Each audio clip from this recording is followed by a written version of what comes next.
Hi viewers, சமீபத்தில் Indian எக்ஸ்பிரஸ்ல ஒரு செய்தி வந்திருந்தது. ராஜா சார் அதர்வம் திரைப்படத்திற்கு தன்னுடைய சம்பளம் அப்போ 10 லட்சமா இருந்ததை 50,000 குறைத்து மியூசிக் செஞ்சு கொடுத்தாரு அப்படின்றது தான் அந்த செய்தி. எதுக்காக தன்னுடைய சம்பளத்தை 50,000 வரைக்கும் அதர்வம்ன்ற திரைப்படத்துக்கு குறைத்தாரு அப்படின்றத இந்த பதிவுல பார்க்கலாம். சேனலை சப்ஸ்கிரைப் பண்ணிட்டு உள்ள வாங்க. அதுக்கு முன்னால அதர்வம்ல உள்ள அந்த தீம் மியூசிக் இருக்கு இல்லையா, அவர் இவ்வளவு தூரம் சம்பளத்தை கம்மி பண்ணி செய்தாலும் அந்த தீம் மியூசிக் நமக்கே தெரியாம நம்ம இதயத்துல இருக்கிற காயங்களுக்கு கூட மருந்து போடும். அப்படி ஒரு மியூசிக், அதுல இருந்து ஒரு துளியை கேளுங்க.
ரொம்ப கஷ்டமான கிளீனிங், மனதின் துயரங்களையும் கவலைகளையும் ஒட்டடை அடைப்பது, அதை இது செய்யுது.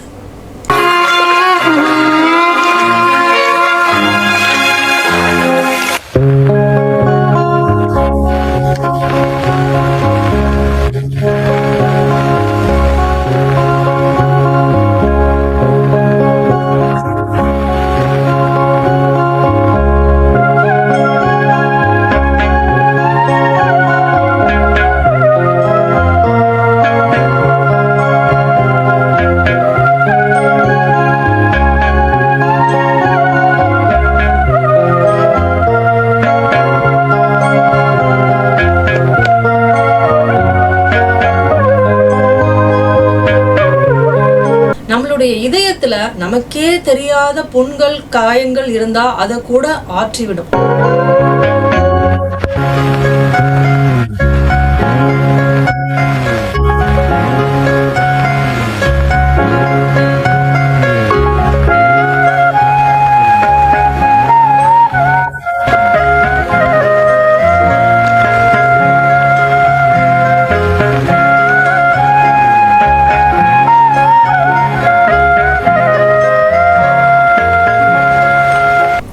படம் மம்முட்டி, சில்க் சுமிதா, சாருஹாசன், பார்வதி ஜெயராமன் இவங்கெல்லாம் நடிச்ச ஒரு ஃபேண்டசி ஹாரர் மூவி. அதனுடைய டைரக்டர் டெனிஸ் ஜோசப் அவருடைய கம்போசிங் செஷன் இளையராஜா சாரோட அவரோட அனுபவத்தை சொல்றாரு, கேளுங்க. அதுக்கப்புறம் நான் சொல்ல வந்ததை உங்கள்கிட்ட சொல்றேன்.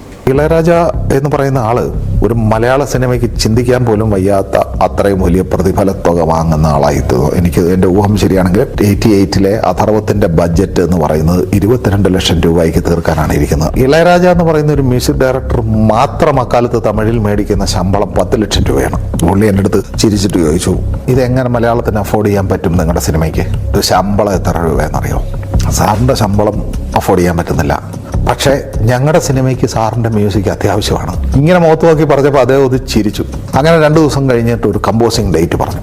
10 മണിക്ക് തന്നെ വരണമെന്ന് രാജാ സാർ പറഞ്ഞു. 10:45 തെലുങ്ക് സിനിമയുടെ റീ റെക്കോർഡിങ്ങിന് പോകണം. ഈ 1 മണിക്കൂർ തികച്ചില്ലാതെ 4 പാട്ടിൻ്റെ ഈണം ഉണ്ടാക്കിയിട്ട് ഇങ്ങേർക്ക് 10:45 പോകണം.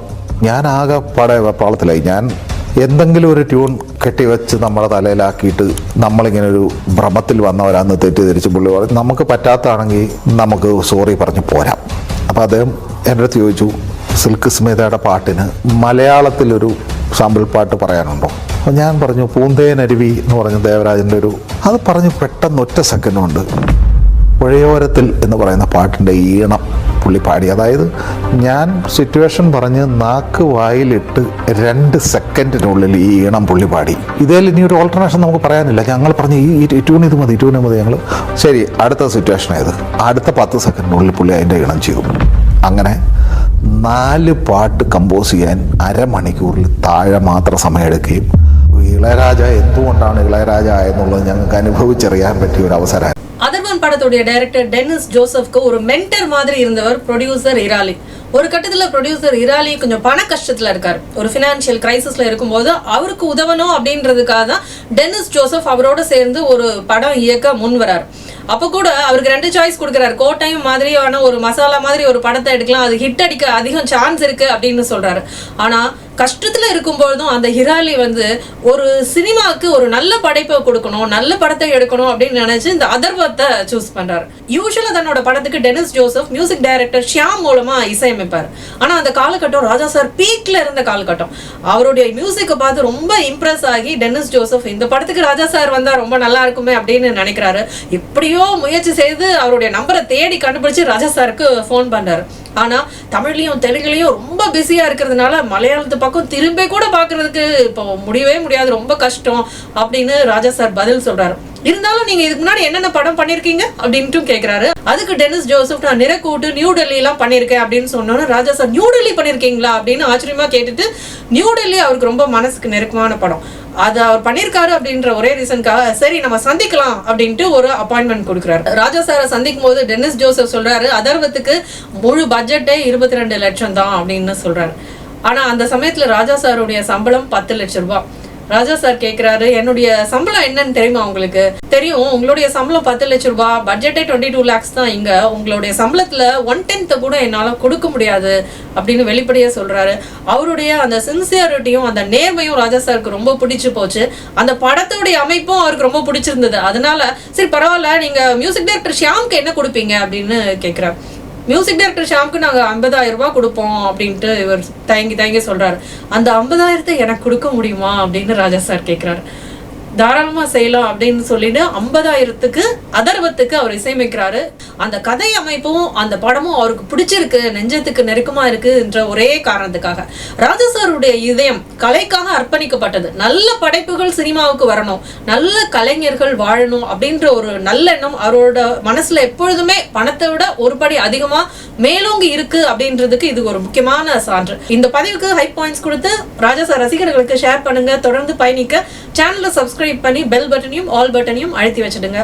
மீண்டும் அடுத்த பதிவில் உங்களை சந்திக்கும் வரை அன்புடன் விடைபெறுவது தீபா.